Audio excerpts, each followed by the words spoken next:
தேவனுக்கே மகிமை உண்டாவதாக. இந்த புதிய நாளிலும் கர்த்தர் உங்களுக்கு அருளும் ஆறுதலின் மன்னா. நான் உன்னை என் தெய்வீக பலத்தால் நிரப்பி சகல போராட்டங்களையும் முறியடித்து ஜெயவீரனாக உயர்த்துவேன். மீகா 4:13. நான் உன் கொம்புகளை இரும்பும் உன் குளம்புகளை வெண்கலமும் ஆக்குவேன். கிறிஸ்துவுக்கு பிரியமானவர்களே, இந்த போராட்டத்தில் நான் எப்படித்தான் ஜெயம் பெறப் போகிறோனோ தெரியவில்லையே என்று உங்கள் வாழ்க்கையின் போராட்டங்களில் மிகவும் பலவீனமாக உணர்ந்து சோர்ந்து போய் கலங்கி நிற்கிறீர்களா? கவலைப்படாதீர்கள்.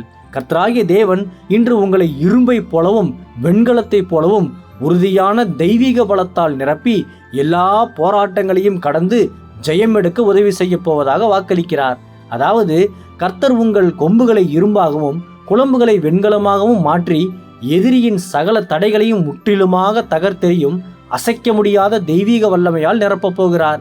பலமிழந்த சிம்சோன் தன் இறுதி நேரத்தில் தேவனை நோக்கி மன்றாடிய போது கர்த்தர் அவனுக்கு மீண்டும் அளித்த இரும்பை போன்ற அளவற்ற வல்லமையால் எதிரிகளை அழிக்கச் செய்து ஆசீர்வதித்தார். ஆகையால் நீங்கள் ஒருபோதும் பயப்படாமல் வாழ்க்கை போராட்டங்களில் உறுதியாக எழும்பி நில்லுங்கள்.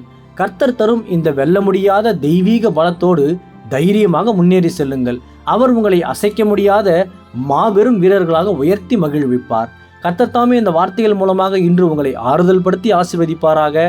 ஆமேன். அல்லேலுயா. ஜெபிப்போம்.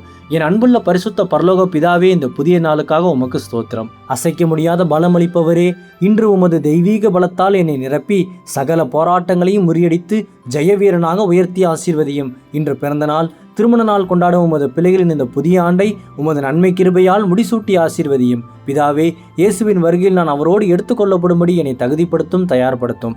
இயேசுவின் நாமத்தில் ஜெபிக்கிற நீங்கள் நல்ல பிதாவே. ஆமேன். மாரநாதா.